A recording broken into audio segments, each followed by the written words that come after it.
Hello, it's me, Robin, with Simple Food, Simple Life. I want to show you what I'm up to today. It's not quite 7 o'clock in the morning, but I happen to think I wanted to go down and check my dried bean inventory to actually see what I have. Periodically, I can up pinto beans, and I usually I make seasoned pinto beans, so it's like a Mexican flavor, and I can turn those into refried beans, and I think I've showed those to you before.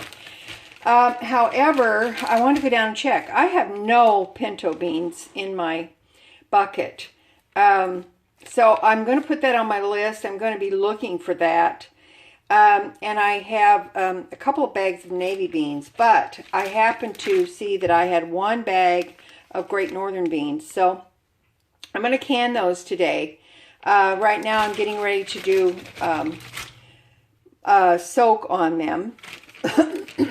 And so that's what I'm going to do today. I'm actually going to do these in quart jars. And after Easter, I took my leftover ham and the ham bone, etc., and I canned that. I made the bone broth out of the ham bone in the pressure cooker, and I canned that up so that I could take a pint jar of the ham broth and chunks of ham and put it in beans. And then I thought, do I have any Great Northern beans? I've got the one left, so I'm going to can this up, but I'm going to use it on my put this on my list as well.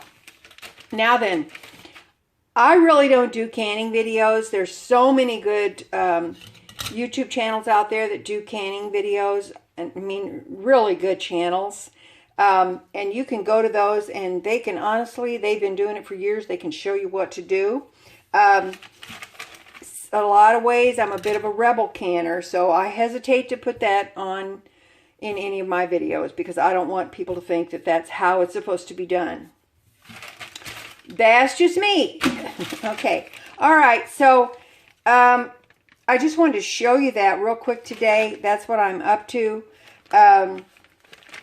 I'll show you when I get done. I'm going to use Tatler lids on these, and I'm going to use some quart jars. And I'm not anticipating that I will get tons, but you know what? I'm going to get some to have for my pantry shelf and my food stores. So I'll show you what that looks like when it's all done, and plus I'll be doing some other things today as well, but I'm going to put this on a list. I recommend that if you run out of something, or you just keep a running list all the time, and that way you'll have it when you need it. Okay, whether you put it on paper, whether you put it on your electronic device, do it. Okay. All right. I'll be back and show you the finished product.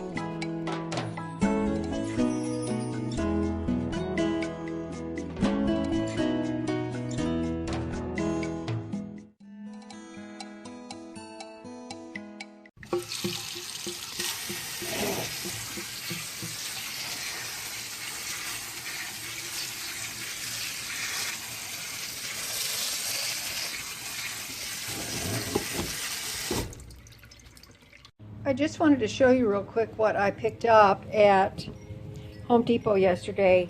I got 2 bags of the garden soil for $1.98 each.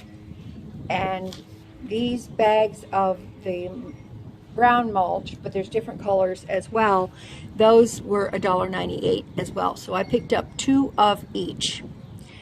I think that should take care of my needs.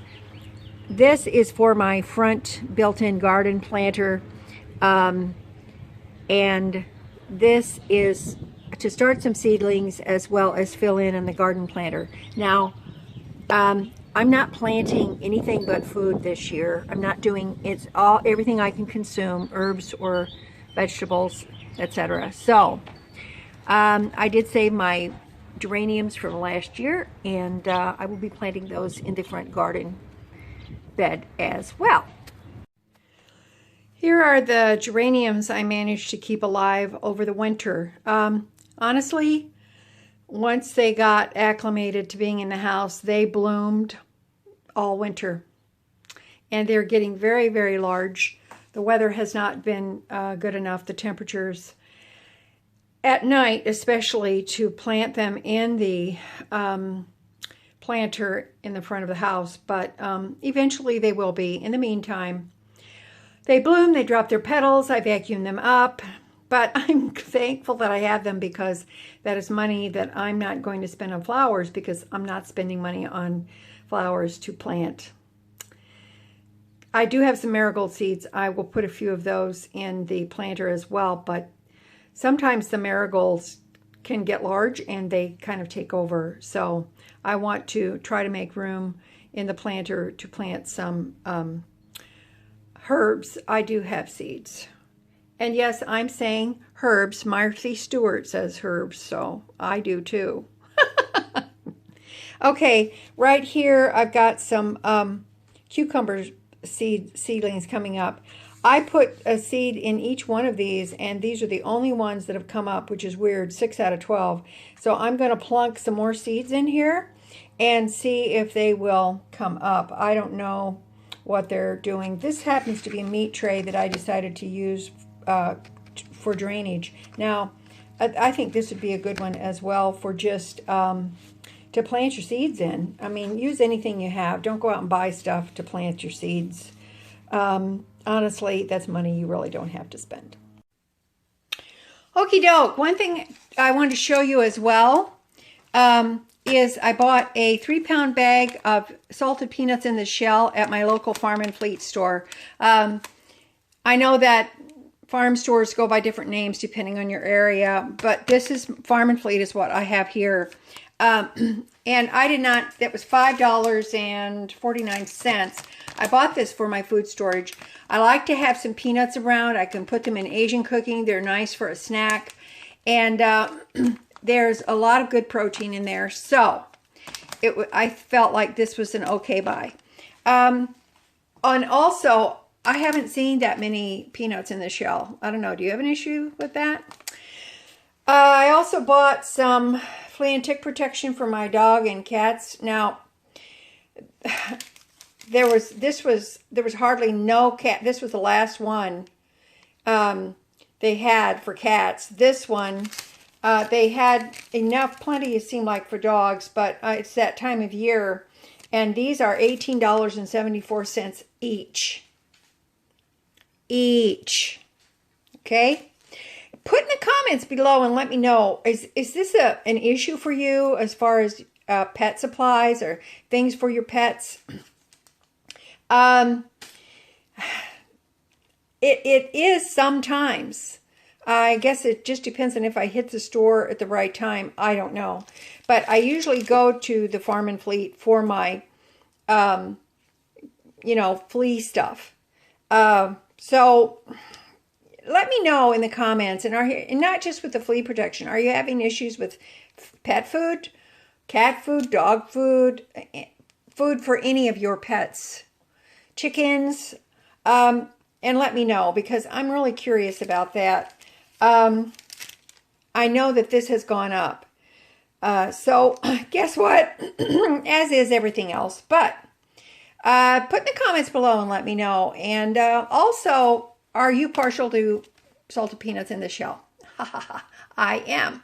Okay, I'm waiting for my temperature on my canner to come down, and then I'll show you how many jars of Great Northern beans I was able to get, and I think you'll be impressed. I kind of was. Okie doke, I got 6 quarts of Great Northern beans out of a 2-pound package. I just now took these out. And this particular one, that is a 1 quart dill pickle jar. It will seal up, but I'm going to use that right away. I do not recommend this. This is just one I'm going to pop in the fridge, and I'm going to use it right away. These are going to go on the pantry shelves, or I'm going to use it in the near future, okay? All right. Okay, I just wanted you to see what I was able to get from a 2-pound package of Great Northern beans. So I think this will hold me for a little while, but I do have those beans on my list to buy, as well as pinto beans, black beans if they have them, actually all beans. I need all beans. to restock my bean and rice bucket. Yes, I have a bean and rice bucket. Beans and rice. You know, they say beans and rice combined are the perfect protein. That's what they say. All right, listen, I love you guys. I really do. And you know that I really appreciate you. And thank you so much for all of the kind comments and encouragement from my last video. The haul and talk video. Sometimes it just helps a person to talk about things and you know what? Also look at it from a different perspective as well. All right, listen, I got faith in you. You can do this. If I can do it, you can do it. And as always, you know that little is much when God is in it. Alrighty, I'm going to have another video coming up very soon, so keep an eye out for that. And I love you guys. Bye-bye.